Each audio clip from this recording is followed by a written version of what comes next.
vocês? Eu sou a professora Winnie Castro e hoje nós vamos juntos para a aula de ciências. Pega o teu caderno integrado, teu caderno, teu lápis e borracha, que hoje nós vamos estudar sobre materiais naturais, materiais artificiais, de onde eles vêm. Mas por falar nisso, de onde vem o teu caderno, hein? Já parou para pensar nisso? A borracha, o lápis. Vamos conversar sobre esse assunto hoje? Vem comigo! Os materiais que utilizamos em nosso dia a dia podem ter origens diferentes. Quando estão disponíveis na natureza, nós os chamamos de materiais naturais, como a areia, madeira, pedra, etc. Os seres humanos desenvolveram a capacidade de produzir recursos que não podem ser encontrados na natureza. Estes são os materiais artificiais, como, por exemplo, o plástico, tijolos, vidros, etc. Lembrando que a matéria-prima utilizada para produzir tais materiais artificiais é extraída da natureza e depois utilizada para fabricar estes produtos. Vamos observar este esqueminha, onde os materiais são extraídos da natureza. A seguir, são utilizados para fabricar outros produtos, que são colocados à venda para comprarmos. Então, consumimos em nossa casa e depois jogamos fora o que não consumimos. Mas e depois? Para onde vai o lixo? Após ser descartado, o lixo irá voltar para algum lugar na natureza. Por isso é importante um consumo consciente para a redução da produção de lixo. Já que no início da aula eu levantei um questionamento aqui com você sobre de onde vem o papel aí do teu caderno, vamos analisar o ciclo do papel? Veja, ele vem da plantação, do corte de árvores, irá então para as fábricas onde será produzido o papel. E então virá em forma de jornais, revistas, cadernos, etc. E aí você vai receber o seu caderno em suas mãos. Depois que você não precisar mais dele, você irá descartar. E então ele irá para o lixo comum, onde irá para a natureza, causando impacto ambiental, ou então ele irá para o processo de reciclagem, poupando assim o meio ambiente. Analisando a imagem, é importante observar os impactos que os materiais podem causar ao meio ambiente e optar por produtos mais duráveis, recicláveis, preservando assim os recursos naturais. Essas atitudes nos tornam consumidores conscientes. Vejamos agora as propriedades dos materiais. Cada material apresenta características próprias que são chamadas de propriedades físicas. Essas propriedades nos auxiliam a reconhecer e diferenciar os materiais, bem como decidir qual deles é melhor para determinada atividade. Condutibilidade térmica. Essa propriedade indica a capacidade dos materiais de conduzir energia térmica, ou seja, calor. Os metais são bons condutores de calor. O alumínio é um bom condutor térmico, por isso é utilizado na fabricação de panelas.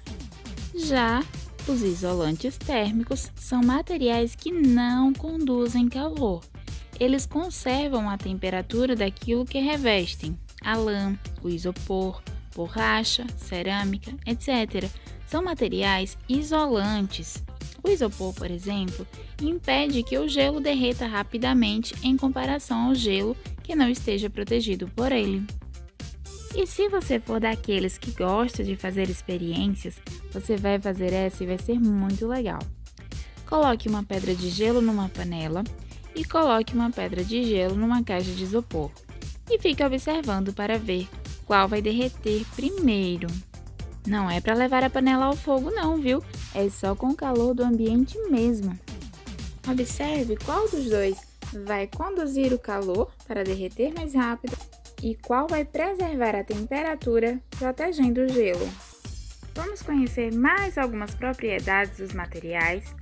A densidade é a propriedade que relaciona a massa de um objeto feito de um determinado material com o volume que ele ocupa. Por exemplo, os objetos que flutuam na água são menos densos que esse líquido. Aqueles que ficam no meio da coluna d'água têm mesma densidade, e aqueles que afundam são mais densos que a água. A resistência de um objeto está na capacidade que o seu material tem de aguentar impactos ou intempéries como uma queda, uma martelada, chuvas, vento e etc.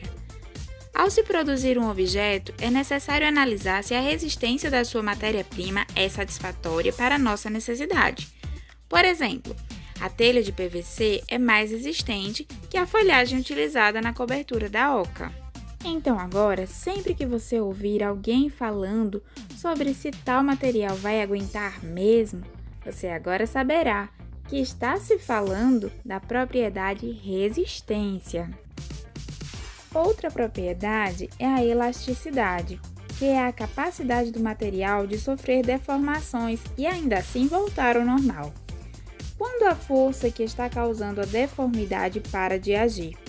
A borracha é um material que apresenta uma elasticidade evidente, pois, ao puxá-la, ela estica e, ao soltá-la, ela volta à sua forma original. Mas se você for fazer essa experiência, eu sugiro a você que tenha cuidado ao esticar esse elástico, para não voltar em você. Temos também a dureza, que é a propriedade física característica de um material sólido.